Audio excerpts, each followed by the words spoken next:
देश में मैं प्रारंभ करता हूँ। स्वागत है, स्वागत। कविता का जो आज का जो गुलदस्ता है जिसमें दो लोग हास्य के हैं, हमारे विष्णु सर और सुरेंद्र दुबे जी। ऐसा लग रहा है कि एक माँ के दो बेटे हैं कि जैसे जैसे माँ नहीं अपने जुड़वा बच्चों के एक जैसे कपड़े पहना के भेजती है, तो वैसे ही दोनों लोग आज जुड़वा भाई बन के उपस्थित हुए हैं। दो लोग हास्य के हैं, दो लोग गीत पढ़ेंगे।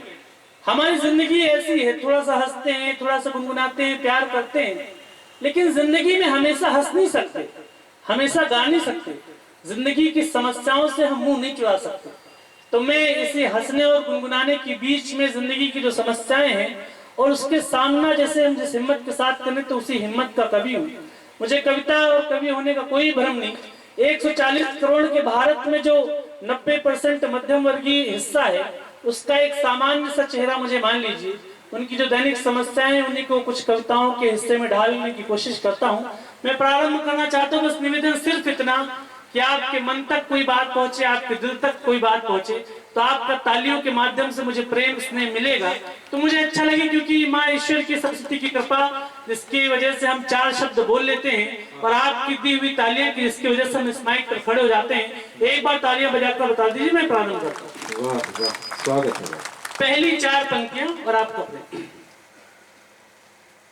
पत्थर की चमक है न नगीने की चमक है। जिंदगी में वो लोग जिन्होंने अपनी पहचान अपने दम पे बनाई, मेरे साथ इसके साथ है, थोड़ा सा आवाज और बढ़ा देना। पत्थर की चमक है न नगीने की चमक है, चेहरे पे सीना तान के जीने की चमक है। उठाना है इसका कभी नहीं। पत्थर की चमक है न नगीने की चमक है, चेहरे पे सीना तान के जीने की चमक है। पुरखों से विरासत में हमें कुछ न मिला था। अब एक साथ, पुरखों से विरासत में हमें कुछ न मिला था, जो दिख रही है खून पसीने की चमक है, जो दिख रही है, बहुत आभार, जो दिख रही है खून पसीने की चमक। आदरणीय मंत्री जी ने 4 पंक्तियां पढ़ी, वो मेरे जीवन के ऐसे सत्य हैं कि जब मैंने 20 साल की उम्र में इस काम को शुरुआत किया, तो अभी तो खैर बहुत प्रेम बहुत स्नेह, आपने बहुत सारा मान दिया, लेकिन एक बड़ा हिस्सा ऐसा रहा है कि जहां पर परिवार का सर्वाइवल चलाना भी मुश्किल था, लेकिन मन में जिद थी कि यही काम करना है, इसी में सब कुछ करना है। हर शाम को ये ख्याल आता कि रास्ता छोड़ देना चाहिए आदरणीय मंत्री जी, और हर सुबह सोचते थे कि इसी पत्थर को तोड़ेंगे और इसी में से पानी निकालेंगे। मैं 4 पंक्तियां पढ़ता हूँ।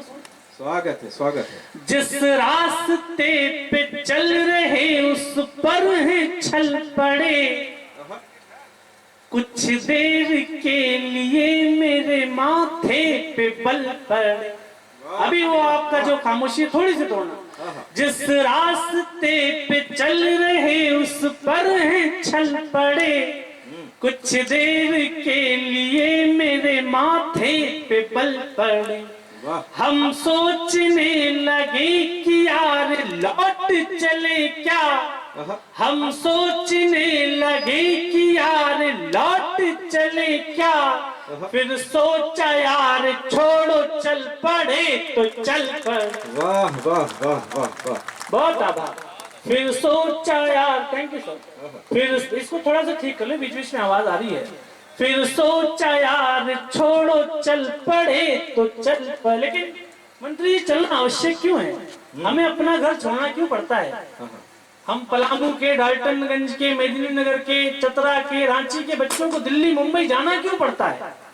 सब काम दायित्व तो अपने घरों में ही होते हैं, लेकिन बेटियों से शादी और लड़कों से परिवार की जिम्मेदारी उनका घर छीन लेती। 4 पंक्ति अपने कलेजे से निकाल के पढ़ रहा हूँ, सुन। स्वागत है। मुश्किल थी संभलना ही पड़ा घर के वास्ते, फिर घर से निकलना ही पड़ा घर के वास्ते। वाह वाह वाह वाह। मुश्किल थी संभलना ही पड़ा घर के वास्ते। फिर घर से निकलना ही पड़ा घर के वास्ते। मजबूरियों का नाम हमने शौक रख दिया। पुराना मजबूरियों का नाम हमने शौक रख दिया। हर शौक बदलना ही पड़ा घर के वास्ते। वाह वाह वाह।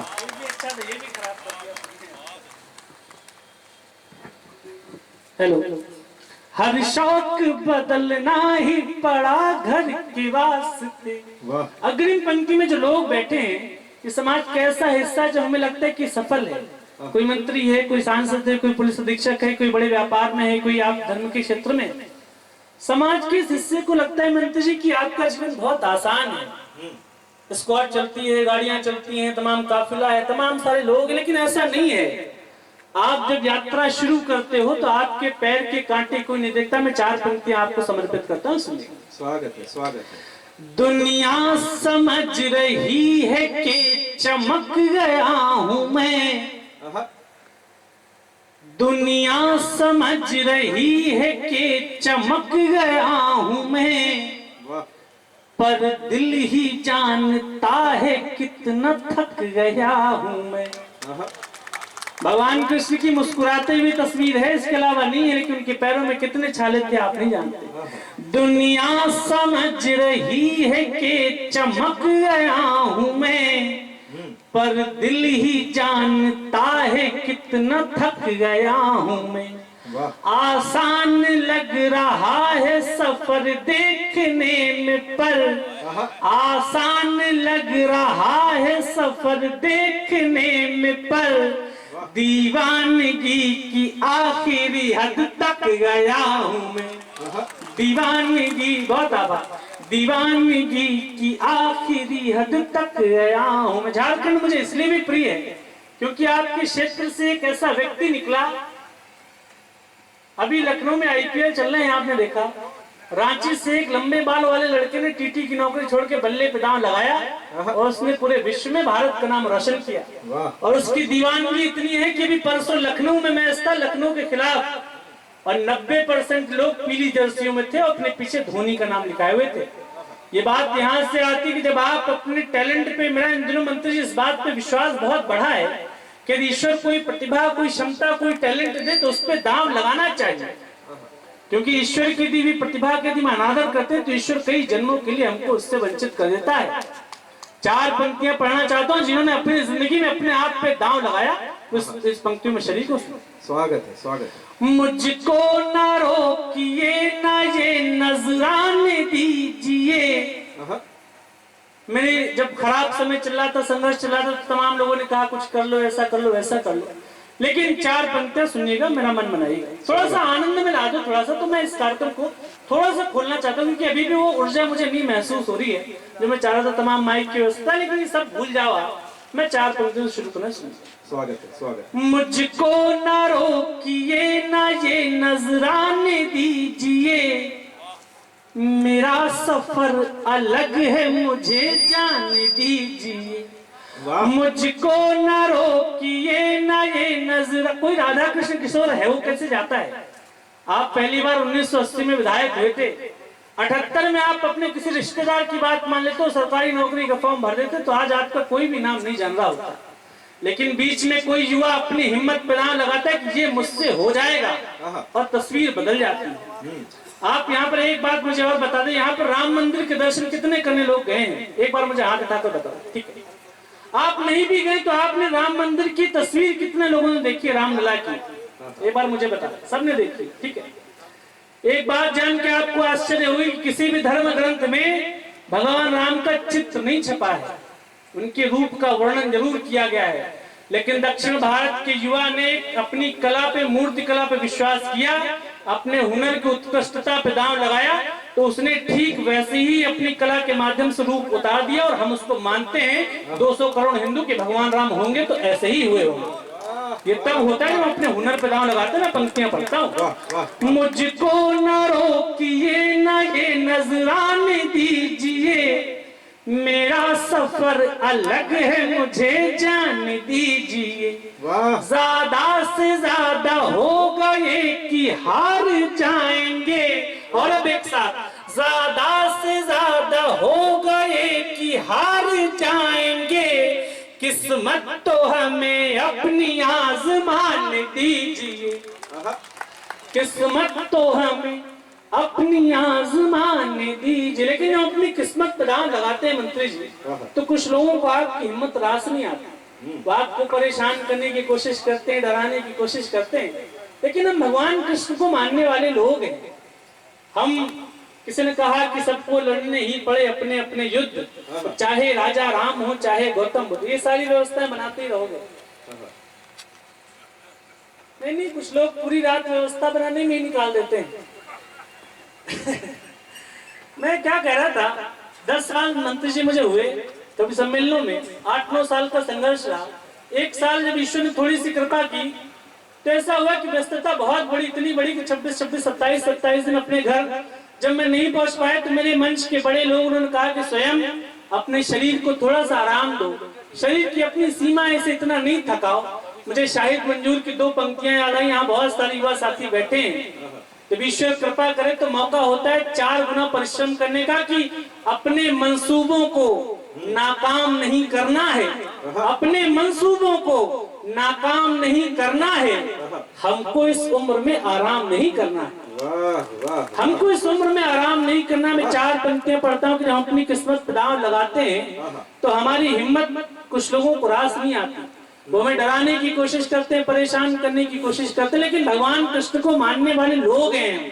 4 पंक्तियां पढ़ता हूँ और आपके जीवन में मंत्र की तरह उतर जाए, तो एक बार ऐसा कोलाहल उत्पन्न करिएगा जिस कवि सम्मेलन में अभी तक नहीं हुआ। मैं आपको खोलना चाहता हूँ। स्वागत है, स्वागत है। डरना नहीं किसी के भी पैरों की नाप से, आहा, आखिर में पुण्य जीत ही जाएगा पाप से। वाह वाह वाह।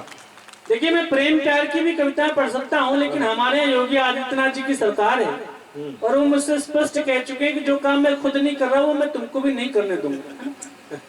तो आपके यहाँ के जो मतलब आपके जो शासन प्रशासन अच्छे लोग हैं, अच्छी कविताएं सुने, तो मैं अच्छी कविताएं सुनाने की कोशिश कर रहा हूँ। डरना नहीं किसी के भी पैरों की नाप से, वाह, आखिर में पुण्य जीत ही जाएगा पाप से। आहा, गीता में कृष्ण ने कहा अर्जुन से बस यही, और अगली पंक्ति में एक भी हाथ खामोश नहीं रहे। गीता में कृष्ण ने कहा अर्जुन से बस यही, गीता में कृष्ण ने कहा अर्जुन से बस यही, पहली लड़ाई जीतनी है अपने आप से। वाह वाह वाह वाह, बहुत पहली लड़ाई जीतनी है अपने आप से। और जो 4 पंक्तियां आपने पढ़ के मेरा मान बढ़ाया, और पूरे कवि सम्मेलन जो कवि जो लोग हैं, कहाँ से घंटी की आवाज आ रही है? अच्छा, मुझे लगा ऐसी कोई व्यवस्था तो नहीं हो गई कि कवि का समय हो जाए तो घंटी वहां से बजा दी जा रही है। नहीं, इतनी लोकतांत्रिक व्यवस्था हो भी सकती है, मैं ये मान के चलता हूँ कि हाँ ऐसा कुछ है। लेकिन जिन पंक्तियों की वजह से आपने मुझे बहुत सारा मान दिया, वो मैं पंक्तियां पढ़ता हूँ। स्वागत है। वो पंक्तियों की भूमिका सिर्फ इतनी है कि आपके जीवन में कुछ चेहरे ऐसे होते हैं जो आपसे कहते हैं कि समर्पण कर दो या मेरी शर्तों पे झुक जाओ, और आपके भीतर की खुददारी वहां पर झुकने से इनकार कर दे। बस इसी भूमिका के साथ 4 पंक्तियां सुनिएगा। और आपने जिन पंक्तियों का कोलाहल तो पूरे देश ने महसूस किया है, इन पंक्तियों के बाद ये ऐसा कोलाहल कि मुझे भी आपका प्रेम बहुत दिन तक याद रहे। जब डर पता चला तभी ताकत पता चली, वाह, सीने में आग सीने की हिम्मत पता चली। वाह वाह, जब डर पता चला तभी ताकत पता चली, सीने में आग सीने की हिम्मत पता चली। शर्तों पे हमने बिकने से इनकार कर दिया, अपने जीवन के वो चेहरे याद करना जिन्होंने अपनी शर्तों पे आपको झुकाने की कोशिश की। शर्तों पे हमने बिकने से इनकार कर दिया, शर्तों पे तुमने बिकने से इनकार कर दिया, तब जाके अपने आप की कीमत पता चली। वाह वाह वाह वाह वाह। तब जाके अपने आपकी कीमत पता चले। सर आप ऐसे बैठोगे तो हमारा काम तो हमारी धड़कनें रुकने लगती हैं, आप ऐसे बैठोगे।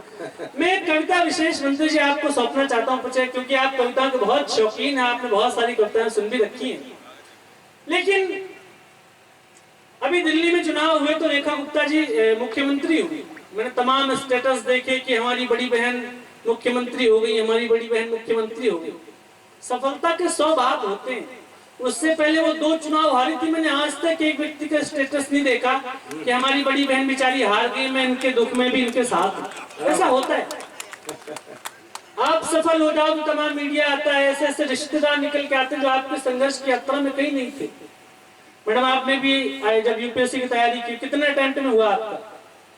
2 अटेम्प्ट। ऐसा होता है। पहला अटेम्प्ट ऐसा होता है कि आप 6x10 के कमरे में रहते हैं और आप अपने रिश्तेदारों की शादियों में भी नहीं जा पाते, आप मल्टीमीडिया फोन भी नहीं रखते, और आपका कोई भी रिश्तेदार आपका हाल नहीं पूछता कि तुम्हारा महीने का खर्च कैसे चल रहा है, कमरे का किराया कैसा जा रहा है। मंत्री जी आपने भी असफलता अपने जीवन में देखी होगी या देखी भी है।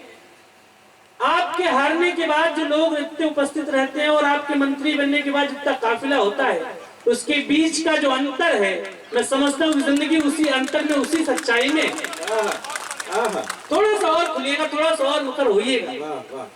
बात सिर्फ इतनी है कि मैं विजेताओं का गायक नहीं हूँ। आप सफल हो जाइए तो तमाम मीडिया आपका जो है इंटरव्यू लेने चला आएगा, तमाम अखबारों के कॉलम आपके तारीफों से भर जाएगा। असफलता आपके अकेले की होती है, लेकिन जहां पर आप असफल हो जाएं, मंत्री जी पिछली चुनाव की हार का दिन याद करिएगा और अपने आत्मबल पे आपने जब संकल्प लिया होगा कि यहीं पर आएंगे और विजयश्री का टीका अपने माथे पे लगाएंगे, तो उसी संकल्प बोध की एक कविता सुनाना चाहता हूँ। एक बार पढ़ा मुझे दोनों हाथ लहर के आदेश करके कविता पढ़ना चाहता हूँ। वाह वाह वाह, स्वागत है स्वागत है।